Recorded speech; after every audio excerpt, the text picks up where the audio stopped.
Well, everyone, welcome to the April version of the Blue Seat. Obviously, a little different format, and apparently, we're not in the Blue Seat today, but we have a special Blue Seat guest that could not deny the opportunity to share with you some information about him, and more importantly, stay on track with how you can advocate for your nonprofit. This morning, we also have joining us on the Blue Seat our producer, our amazing intern, Aaron, who is going to be monitoring and editing this particular segment. So I wanted to give a shout out to our interns. As you know, in Tallahassee, our interns and our students are extremely valuable to our community. So, Aaron, thank you so much for being our producer as we go into interviewing Commissioner Richardson. So, thank you so much. Again, this version of the Blue Seat is how you can advocate for your particular nonprofit, whether you're in the human services field, arts and culture, any particular segment, or even environment. It is important that your organization and your board is very familiar with what you need to be able to advocate for your mission. And so, joining us in the Blue Seat is a gentleman who is not at all a stranger to advocacy, and I would even say a career politician, Commissioner Uh-oh. Richardson, with the city of Tallahassee, is joining us in the Blue Sea. Welcome, Commissioner Richardson. Thank you, Felina. Good morning. And I'm going to change that to career public servant. I love that. Yes, and actually, you know what? Uh, In my notes, it says career public servant. aha. Okay. So we are, yes, in the same mindset, just definitely came out a little differently. And thank you All for your right. patience with our technology Yeah. and particularly the Blue Seat and being here with us. I usually like to be behind the camera, but I'm Right. forced in this format. So thank you for helping me look good, Well, Commissioner.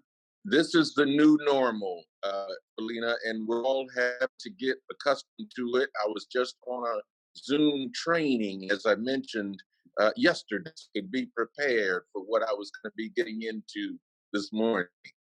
Yes. Well, thank you for taking the time to do that. It's very much appreciated. So, just in case some of Mhm. our viewers are not familiar with your history as far as being a career public servant, Leon County School Board, it looks like you started there in 1990, moved to the Florida House of Mhm. Representatives in 2000. You've had numerous awards that you've received, including the Consumer Advocate of the Year Award, Humanitarian Award, of course, love your service, and I believe I met you through your community service at the March of Dimes. And then your Yes. education, and realize that we are both from the same alma mater, with being from University of West Florida and a graduate, University of Yeah. West Florida. Go Argonauts. There you go. Go Argonauts. Exactly, Commissioner. Exactly.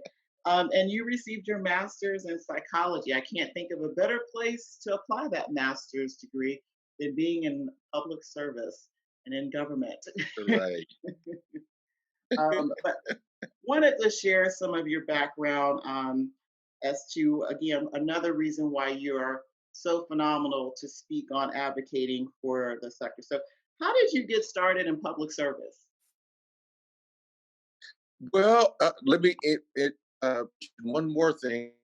Married. My wife and I have lived here in Tallahassee all of our adult lives. She is a judge, Judge uh, Nina Ashinafi Richardson, and we've got daughters. Our oldest is a midshipman at the United States Naval Academy. She's at home with us now. And our youngest is a freshman at Leon High School. And like I said, we've lived here in Tallahassee all of our adult lives and just love this community. I got involved in public service actually through my political involvement initially. And back in 1988, Felina, I recognized the inequities that existed in the public school system in this district. It depended on where a family lived. essentially as to the quality of education that they received. We didn't have the school choice options that we have today. Students at school where they were zoned, and they didn't have any options typically other than that, especially students on the south side of town. And so, with my background in school psychology, and at the time I was working as a school psychologist in the Gadsden School District, I decided that if changes were going to be made, I would have to be at the table. The decisions were being made as to where resources were being distributed, how resources were being distributed, um, and know how where policies were being made. And so at that point, as a single African American male with no children, I decided to run for the Leon County School Board so that I could affect policy in that regard. The first time I ran, I was not successful. I ran against a four-term incumbent. Uh, we were running in at-large elections at the time, and subsequent to that election, we went to single-member districts. And so I would run again in 2 years after we adopted the single-member district form of electing school board members and was successful at being elected. And so that started my elected career in Tallahassee and Leon County. Fantastic. Well, I pulled a little, maybe unknown fact that you're from Green Cove. Green Cove. Is that correct? Green Cove Springs, yes. Yes. Yeah, I've actually been to Green Cove Springs. Yeah, wonderful little community.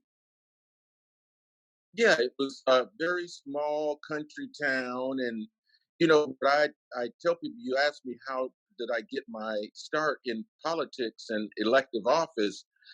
When I was growing up in Green Cove Springs, I grew up in the segregated South.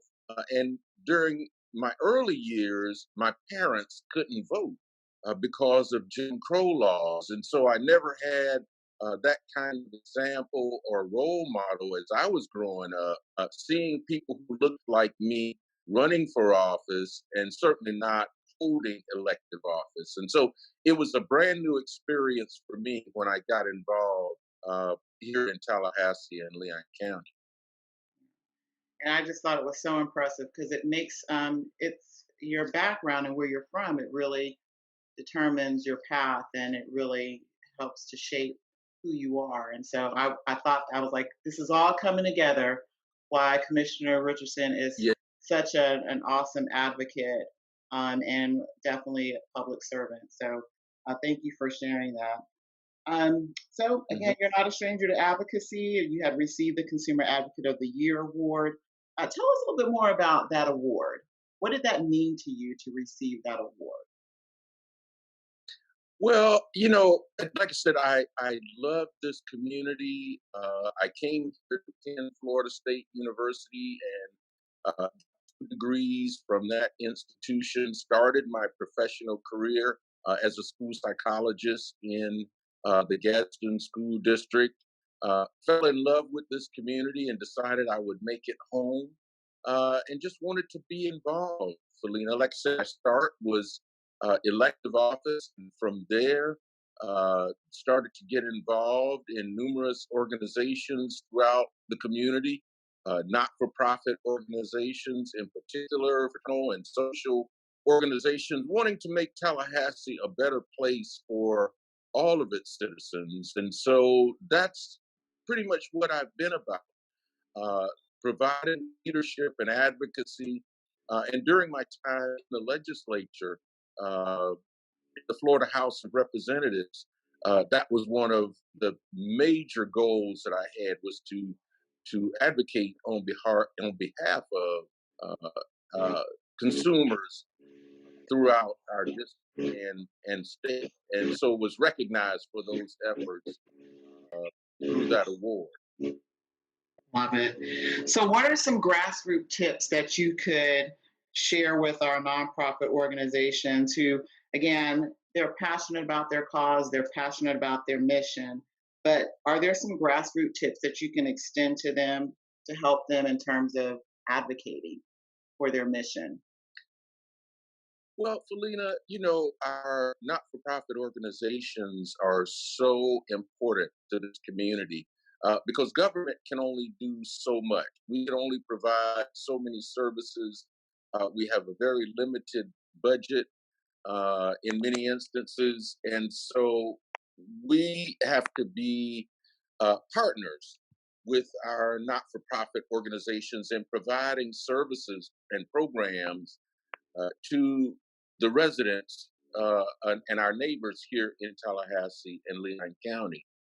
And so I have been very involved with a number of not for profit organizations as a volunteer, as a member of the board of directors, uh, as someone who donated, and my wife and I donate thousands of dollars per year to support our not-for-profit organizations whose efforts. But the one thing that I would suggest in terms of grassroots advocacy is just knowing the community, knowing every aspect of the community and the residents of this community, wherever they live, whatever zip code or census tract they live in, understanding what their needs and concerns are, and forming a relationship with our elected officials so that we can know, we can stay informed. Those that may not be as involved in uh, the community as, say, maybe I would be, for instance, you can understand what their concerns and issues are and be able to advocate for those concerns and issues and let the elected officials know what the needs of the community are and how they can be involved. We have a very strong program where we support our not-for-profits through the Human Service Partnership Program. And we provide millions of dollars per year to not for profit organizations in our community to help them be able to accomplish their mission and goals and to serve the community. And without advocacy from those not for profit organizations, that source of funding probably would not have occurred. That started before my term on the commission, but I'm sure it was because of the advocacy of leaders in the nonprofit sector that local government together. Initially, in partnership with the United Way, we've since changed that relationship, but to start the Community Human Service Partnership Program and provide those funds to help our not for profit organizations. So that's one way that not for profits can be involved. And then, of course, in terms of shaping policy and where we provide programs, the kind of programs that we provide, how we assist, those who are in need in our community. And so those are at least two ways that I think not for profits and their advocates can certainly be instrumental in shaping what services and funding are provided to those in need in our community. So I have a question for you. Some basic kind of like grassroots tips, in addition to what you are offering, have been letters to the commissioners. Just again, writing letters to the commissioners, as well as Hmm. attending commission chamber meetings and speaking up before those meetings. How effective are those grassroots techniques to the commissioners? Well, they are effective to an extent, Felina. I think what is most effective is establishing those personal relationships and being involved, having commissioners involved. Like, for instance, I've served on a number of not-for-profit boards. Um, from human services to elder care, as you mentioned, my early involvement with the March of Dimes, where you and I met. And that's the way that I stay in touch with what's happening in the not for profit sector. Mhm. and so I think forming those kinds of relationships and having elected officials involved with the not-for-profit sector and for instance, just recently, given where we are now with this pandemic, I've been involved with Second Harvest, their food distribution efforts. So that gives me an opportunity to see what's happening in our community, to interact with those who are in need. Uh, and so that helps me then in terms of where I advocate as a commissioner for funding, for policy that impacts our not for profits. And so I think those are the most effective ways of establishing those relationships and just making sure, reaching out to our elected officials and getting them involved in those human services efforts. Fantastic. So, for our viewers, most recently, Blueprint Intergovernment Agency approved of a $1 million grant for small businesses. What can we expect to see from the commission regarding extending relief efforts to nonprofits? Felina, that's an excellent question. And we, at our last intergovernmental agency meeting, had some extensive conversations concerning that. And what we have directed staff to do is to come back uh, and make recommendations for how we can support our not for profit organizations. Because without those partnerships, we wouldn't be able to meet the needs of the residents and citizens and constituents from our perspective in our community. We wouldn't be able to do it financially. We wouldn't be able to do it in terms of the human or the human involvement, the volunteer involvement that is necessary. Um, and so we and also we see the economic impact that our not-for-profit have on the community. And so we want to be supportive of those organizations as well in their effort to provide for our community. And so we have asked staff to come back and make some recommendations as to how we can even above and beyond the Community Human Service Partnership Program, provide financial assistance for our not for profit organizations that are businesses in and of themselves. You hire employees, you have a payroll, you contribute to the economy of our local community. And so we want to make sure that we, in whatever way we can, help you all make it through these difficult times that we're facing now with this viral pandemic that we're experiencing. Sure. Well, your staff is collecting data and collecting information to be able to help the commission make a really educated decision about the state of the sector. And I will tell you, in the position that I'm in, I am hearing just some really heartbreaking stories that may have Mhm. not been at the forefront of the thought, of course, with us having to stay at home, but there are some major things that are taking place besides, again, feeding those who need to be fed. And so, what can we do as a nonprofit sector to convey that story to your staff and therefore to the commission about the sense of urgency in helping the nonprofit sector? Communication, Felina, sharing those stories with us, like you've done here this morning, sending us emails and letters, sharing those kinds of stories, letting us know what's happening out in the community. Like I said, I see the need in terms of food and uh, feeding those in our community because I'm involved with Second Harvest and Farm Share, and I see the lines and just the diversity of Leon County residents that are in need of those kinds of services.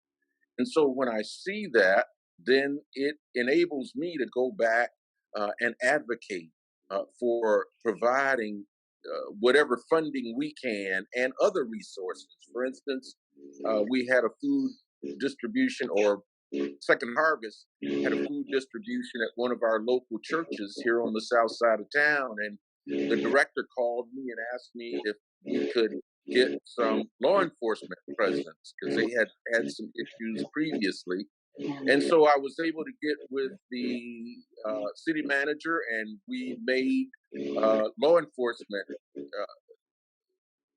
a, a law enforcement presence available to them, and that helped with that distribution. So those are the kinds of ways that we can help, other than direct financial contributions. If there's a need for electricity, for instance, we have our own electric utility. There are other resources, personnel wise, that the city can provide to assist those nonprofits that are out providing services. So just establishing those partnerships, letting us know what the needs are.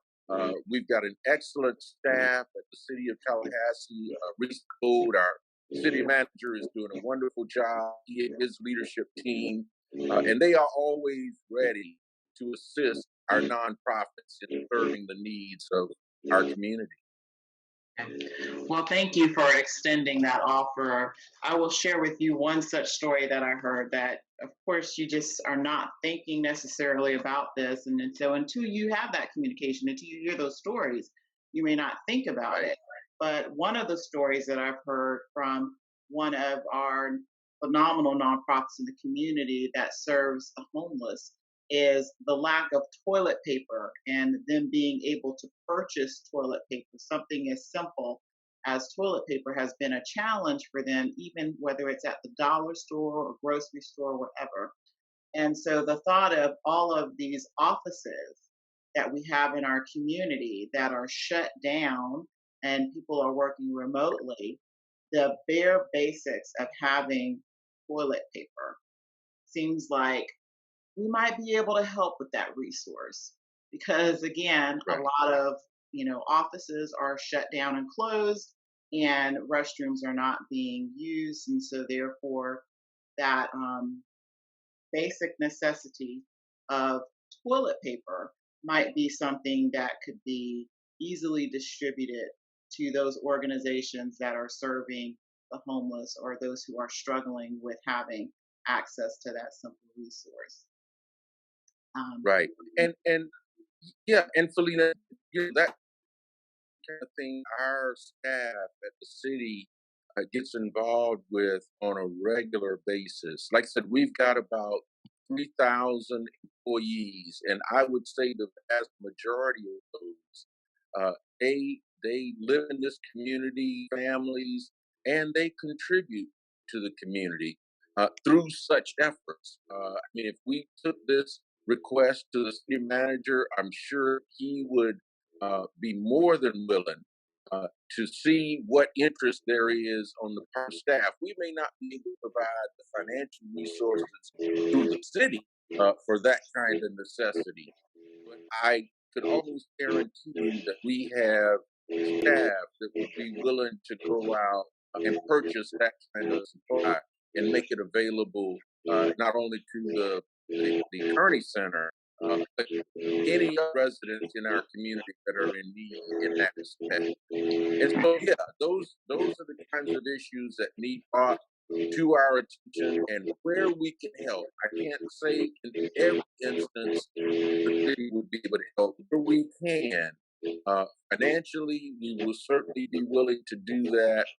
And certainly the volunteers, the thousands of hours that city staff put into volunteering in our community and helping in instances like you just described, the city of Tallahassee is more than willing uh, to do that. We're all in this together. we are. We are a wonderful community. We're an all America city, and that's part of what makes us an all America city is our care and concern for our neighbors and our willingness to help and help. Couldn't agree more. Well said. Thank you so much. So, on a lighter note, Commissioner Richardson, what have you learned about yourself Yes. in the midst of staying at home? Well, Felina, I am so involved in the community, and look forward to being out and being involved. Being at home has been a challenge, but I've certainly enjoyed spending time with my wife, more time with my wife and my daughters. Like I said, my this daughter is home with us from the Naval Academy. It's been an absolute joy being able to spend time with them. I mean, this is like the most time that we've had to spend together. I think that God meant it to be that way because even when my daughters were home, we all had such visuals. We were like passing ships in the night. And so this pandemic has forced us to stay home, spend time together, to enjoy the time we had together. Uh, and so that's been for me, the best part of all of this, and the opportunity to get some downtime and to rest. All right. Well, I am waiting for that day of rest. It's not happening on my end. Actually, I think it's quite the opposite. I think every hour today is a meeting or a conference call or what or Zoom or whatever. But I we are all in this together, and I think it's going to take a Yes, united front and united group for us to get through this successfully. I think there is greatness on the other side of this pandemic, and by far yes, there's a true testament of our resiliency as a community. So I'm very excited and proud to be a part of that. Commissioner Richardson, thank you yes. so much for your time today. Thank you for joining us for our town hall meeting. By the time this particular segment airs, we will have had our town hall meeting, but we're looking forward to having more conversations with our public servants. And of course, seeing you in the very near future, live and in person, um, Yes. is something we're looking forward to as well. Thank you again, Commissioner Richardson. I appreciate your time. Well, Felina, thank you. Thank you for all that you have done in this community since you've come here. I've watched you evolve and contribute so much to the well-being of so many in our community, not just through what you do at INIE, but personally, the time and resources that you give to improve the lives of those here in our community. And I want to thank everyone in the not-for-profit sector, the paid staff, the volunteers, for all they do to improve the quality of life for those who are in need, in whatever way that is here in our community. I look forward to that continued partnership in whatever role I'm able to do that, either as a volunteer, board member, my role as a city commissioner, uh, but to support you all, what you do for so many in our community. Thank you all for that.